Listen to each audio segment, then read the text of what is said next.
அஸ்ஸலாமு அலைக்கும் friends, welcome to Noorul mini kitchen. இன்றைக்கி வந்து ஒரு வெஜ்ஜு தான் பண்ண போகிறோம், அதாவது கோஸ் தான்.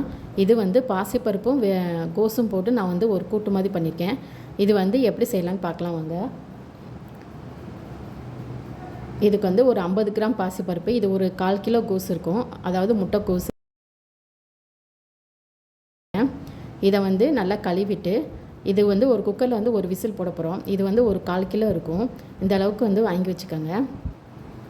இப்போ அந்த குக்கரில் பருப்பை நல்லா கழுவிட்டு அதில் வந்து ஒரு 1/4 ஸ்பூன் வந்து மஞ்சத்தூள் மட்டும் போட்டு அது முங்குற அளவுக்கு, அதாவது நம்ம கூட்டு மாதிரி தானே பண்ண போகிறோம், அதனால் வந்து கொஞ்சம் திக்காக வச்சா போதும். ஒரு 1/2 டம்ளர் தண்ணி ஊற்றி நீங்கள் வந்து ஒரே ஒரு விசில் போட்டால் போதும். ஏன்னா பாசிப்பருப்பு நல்லா சீக்கிரம் வெந்துடும், குழஞ்சிடக்கூடாது, நல்லா இருக்காது. இந்த மாதிரி தனித்தனியாக நல்லா சூப்பராக உதிரியாக வந்துடும் உங்களுக்கு. ஒரு விசில் போட்டு எடுத்துக்கோங்க. அதுக்கப்புறம் நல்லா கோஸ் நல்லா வெட்டி வச்சுட்டு ஒரு கையளவு சின்ன வெங்காயம், ஒரு தக்காளி எடுத்துக்கோங்க. அதுக்கப்புறம் நம்ம அந்த கையளவுக்கு வந்து தேங்காய், இதை வந்து நீங்கள் அரைச்சி ஊற்றணும், அப்போ தான் நல்லாயிருக்கும். இப்போ நம்ம குக்கரில் வச்சு திரும்ப நம்ம தாளித்து போட்டுக்கலாம். ஒரு விசில் வந்தால் போதும், உங்களுக்கு சூப்பராக சட்னி ரெடி ஆயிரும். இப்போ வந்து எண்ணெய் ஊற்றிட்டு ஒரு வத்தல் பிச்சு போட்டு கொஞ்சம் சின்ன வெங்காயம், கடுகு, கருவேப்பிலை போட்டேன். அதுக்கப்புறம் நம்ம வேக வச்சுருக்கோம் இல்லையா பருப்பு, அதை போட்டுக்கலாம். அதை போட்டுட்டு இப்போ நம்ம வெட்டி வச்சுருக்க கோஸு, வெங்காயம், தக்காளி அது எல்லாத்தையுமே ஒன்றா சேர்த்துக்கலாம்.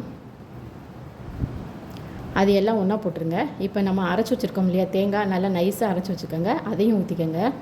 அதுக்கப்புறம் இதில் வந்து நம்ம குழம்பு மிளகாத்தூள், அதாவது மீன் மசாலாலாம் நம்ம யூஸ் பண்ணுவோம் இல்லையா மசாலா தூள், அதில் வந்து இந்த ஒரு கரண்டி அளவு நீங்கள் போட்டுக்கோங்க.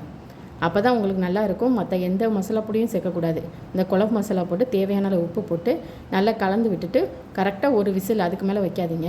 ஒரு விசில் வச்சிங்கன்னா நல்லா திக்காக சூப்பராக உங்களுக்கு ரெடி ஆயிரும். உங்களுக்கு இதிலே கொஞ்சம் தண்ணி வேணும்னா கொஞ்சம் தண்ணி ஊற்றிக்காங்க, நீங்கள் உங்களுக்கு நல்லா கொஞ்சம் தண்ணியாக கிடைக்கும். ஓகே ஃப்ரெண்ட்ஸ், இந்த வீடியோ பிடிச்சிருந்தால் மறக்காமல் நூருல் மினி கிச்சனை சப்ஸ்கிரைப் பண்ணுங்கள்.